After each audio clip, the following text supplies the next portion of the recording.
Patrimônio histórico e arqueológico do município de Taperoá, os sítios arqueológicos Lagoa do Escuro e Pau Leite guardam as primeiras manifestações de arte da região e podem esconder pistas científicas que remontam ao passado dos indígenas e sua relação com os astros e o universo.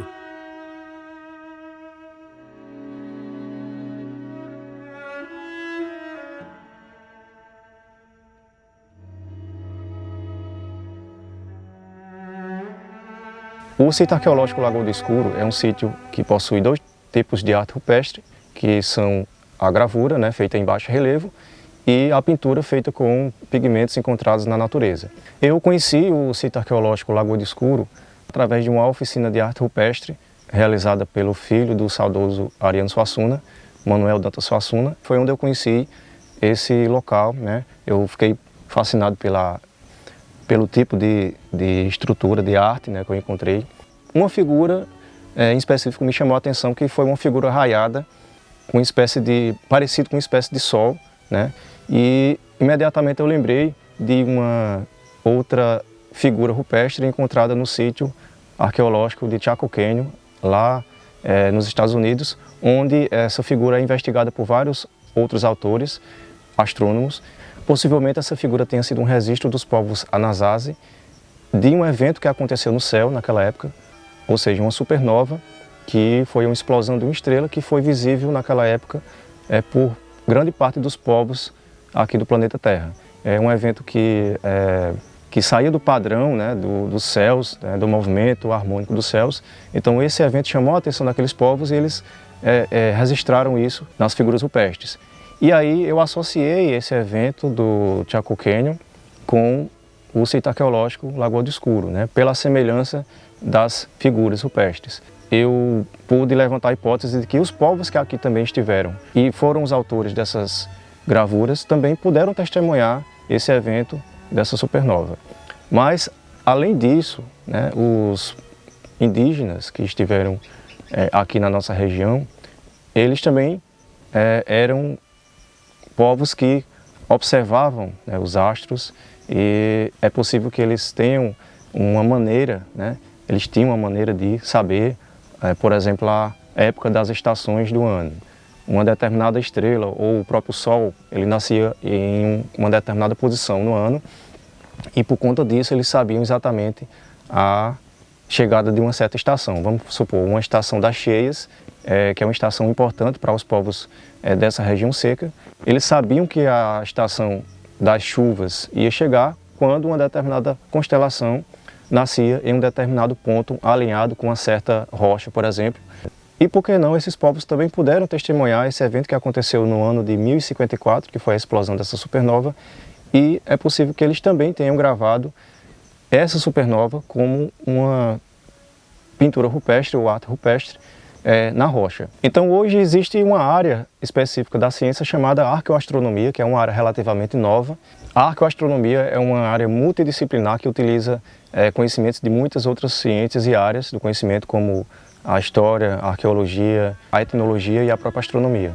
E através disso, da união dessas áreas, essa área da arqueoastronomia, ela investiga a relação desses povos com os astros no céu, como os astros eles desempenhavam um papel de serem oráculos, digamos assim, e referências para esses povos. Então esses povos tinham essa relação direta com os astros no céu, porque era uma espécie de referência. Como naquela época não existia calendários, não existia nenhuma tecnologia como nós temos hoje, os calendários que eles utilizavam era o próprio céu, os próprios astros. Então esse estudo possibilita a investigação desses povos antigos e como eles observavam os fenômenos celestes e a relação desses povos com os astros. Mesmo que esses povos não tenham testemunhado esse evento no céu, é possível que eles possam ter registrado os astros, como o próprio Sol ou uma estrela qualquer, na rocha aqui no sítio Lagoa do Escuro. E no entorno, na nossa cidade, na nossa região, também temos outro sítio arqueológico, que é o sítio arqueológico Pau Leite, onde temos um exemplo de pintura rupestre, e ela está sendo investigada hoje, assim como o sítio arqueológico Lagoa do Escuro. Esse outro sítio, Paulo Leite, é possível que as figuras tenham também relação com os astros. A gente desde pequeno falava dessas pinturas, desses desenhos que tinham lá.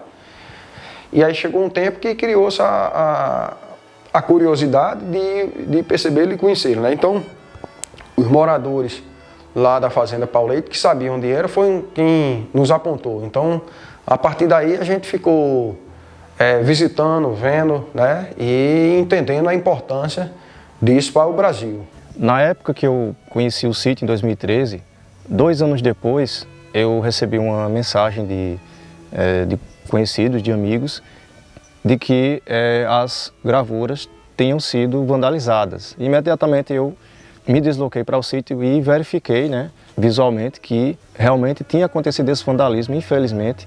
Então, na época eu me preocupei bastante com o ocorrido, porque é a nossa história que estava sendo apagada. Então eu busquei a ajuda de alguns amigos, algumas pessoas me ajudaram nessa busca por algum meio, né, para proteger o restante das figuras, das gravuras. Então a partir daí eu comecei um trabalho de educação patrimonial com a ajuda de escolas, né, de parceiros da Secretaria de Cultura, da Secretaria de Educação. Foi um trabalho que eu considero importante porque nós envolvemos a comunidade, né, local e também as escolas, né? Eu trouxe, né, várias escolas, já aconteceram várias visitas, né, de estudantes das escolas da nossa cidade, para que esse tipo de conhecimento seja divulgado desde cedo pelos professores e para que os alunos, né, tenham acesso a esse tipo de conhecimento também. Ao mesmo tempo, é importante que eles também entendam, tanto os moradores quanto os alunos, entendam a importância de preservação desse local, né, para a nossa cidade. Falar da importância do sítio arqueológico Lagoa do Escuro, né, aquele conjunto rupestre,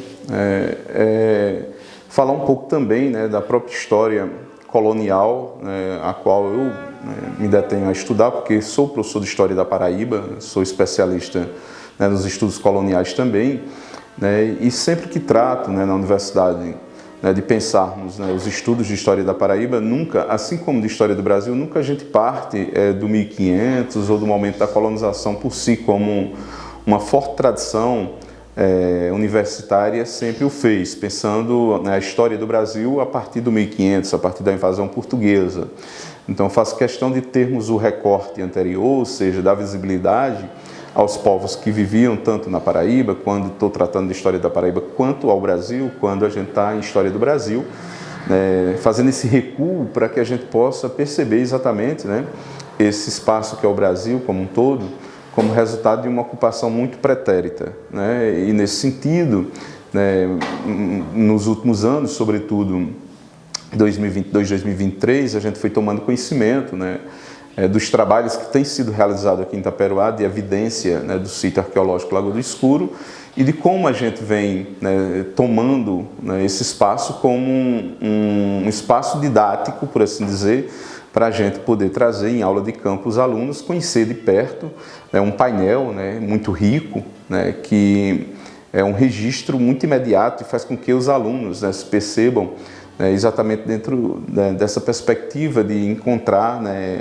o nosso espaço, o nosso território como sendo, né, alvo de outras ocupações que não apenas a ocupação portuguesa, né? Então, em específico, né, quando da colonização portuguesa, esse espaço onde tem esse sítio arqueológico, né, Lagoa do Escuro, ele era ocupado por povos tarairuis, né? Ou seja, povos não sedentarizados, naquele momento, né, por conta inclusive, né, das irregularidades pluviométricas, né, que faziam com que eles também migrassem, né, buscando sua sobrevivência.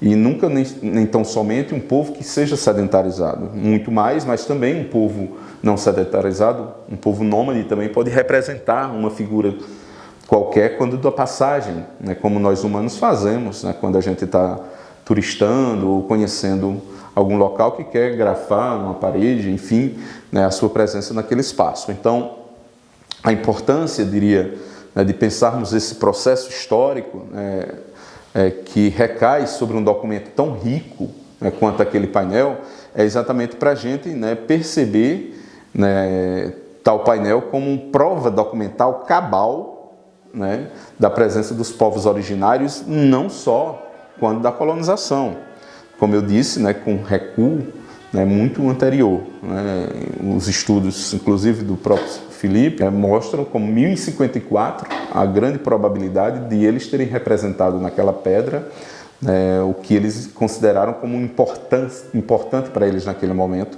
igual a outros povos do mundo.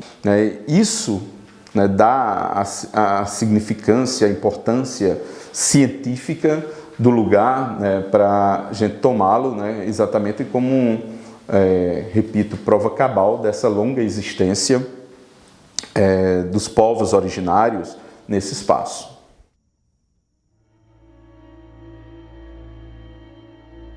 Ariano Suassuna é um primeiro grande artista a chamar a atenção para a importância, a sensibilidade da arte rupestre em si, né? Não é uma coisa, um registro só puramente atávico.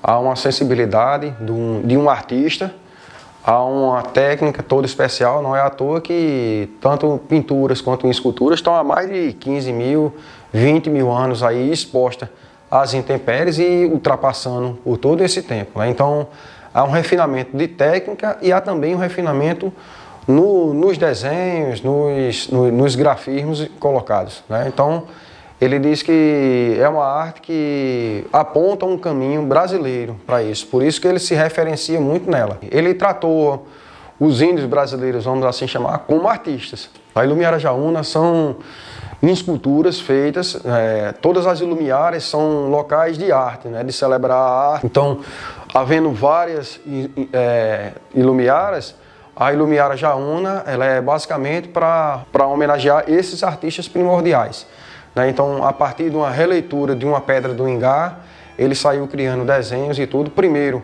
virou uma forma literária, depois um desenho que está colocado em seu livro, e posteriormente está virando realmente um ilumiara de física, né? Uma pedra, com esculturas lá na Fazenda Carnaúba, onde o filho, que é o herdeiro artístico, o artista plástico Dantas Suassuna, segue a obra do pai.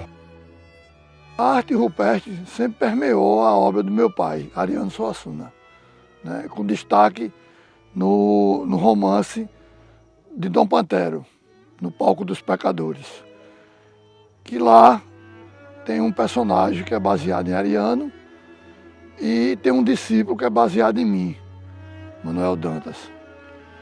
E em 2010, meu pai chegou e me pediu que eu arranjasse uma pedra parecida com a pedra do Ingá, que por coincidência ou por devoção divina, aqui na Carnaúba tinha essa pedra. E em 2013 começamos a fazer a Ilumiara Jaúna, que está realizada até hoje 1/5 do que será feito no total. E aí ele visitou a pedra lá na Fazenda Carnaúba. Inicialmente foi difícil localizar, porque aqui o mato estava fechado. Depois nós abrimos o local, Ariano aprovou e deu início aos desenhos. Então partiu dos desenhos de Ariano para colocar a pedra. Foi descoberta uma técnica de pintura, de lixar e tudo, e que agora vem sendo toda vez esmerada, né? Vem se evoluindo e ela prossegue sendo feita. Então, para o espaço, para o mundo artístico, todas essas associações, essas conexões aí são passíveis, né? Tá aí é o sabor dos artistas. Ela aponta um caminho estético e técnico para o artista estar seguindo e exprimir a sua arte. O turismo arqueológico, não só a nível mundo, mas também na nossa região, na região taperoense, ela é muito importante, porque ela ajuda a gente entender melhor a vida na Terra no passado, como também ajuda a contar a nossa história, né? A gente faz muito a condução de turismo, iniciando ali desde 1680, que é quando os portugueses chegaram em Taperoá. E Taperoá hoje está se tornando um polo turístico bem avançado.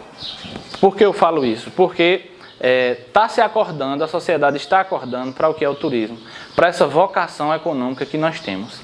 E nós temos diversos elementos que ajudam a gente a fortalecer esse turismo. Na arqueologia, a gente encontra uma forma de também se permanecer dentro desse turismo, se permanecer famoso no turismo e receber pessoas do mundo todo para vir para a nossa cidade, para conhecer esses espaços que contam a história. Não é porque é uma gravura ou uma pintura que está em Itaperoá que ela não merece a atenção. Ela sim conta a história como outras de outros lugares. A diferença é que as pirâmides estão trabalhando nelas há muito tempo como turismo. A diferença é que a Serra da Capivara também, já há muito tempo, o pessoal acordou e está explorando isso. Então, nós aqui precisamos, da mesma forma, explorar melhor isso para mostrar à sociedade que nós temos uma grande força, nós temos grandes elementos que ajudam a contar essa história e que podemos sim ser um grande polo, maior ainda de turismo, devido aos sítios arqueológicos da nossa cidade.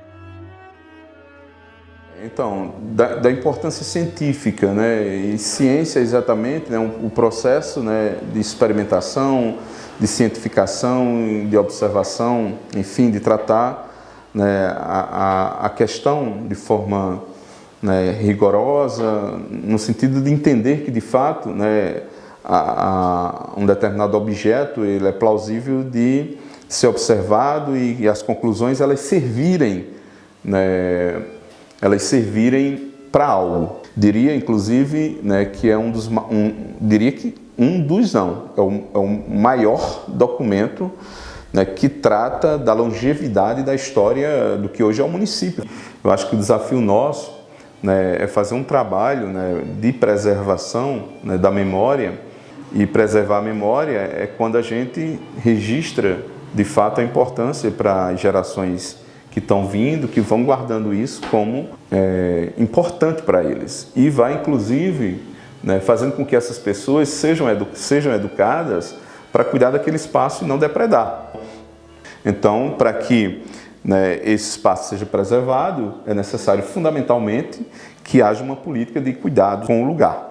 E aí, necessariamente, tem que ter a força, né, a força do poder público, né, o executivo, o legislativo, o judiciário, nesse sentido, mobilizado necessariamente com o proprietário da área, né, no sentido de que garantam, né, essa preservação, né, porque ali não é um registro do proprietário, não é um registro do gestor público, dos legisladores, é um registro, inclusive, não da municipalidade, ou seja, de quem habita o município de Itaperoá, mas da humanidade.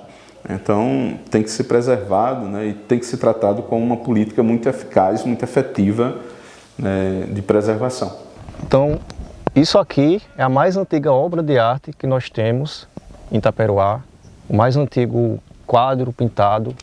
Enfim, é a nossa história que está aqui gravada nessa rocha e que nós não podemos perdê-la por conta do vandalismo ou qualquer outro tipo de ação, né, que possa destruir esse tipo de patrimônio.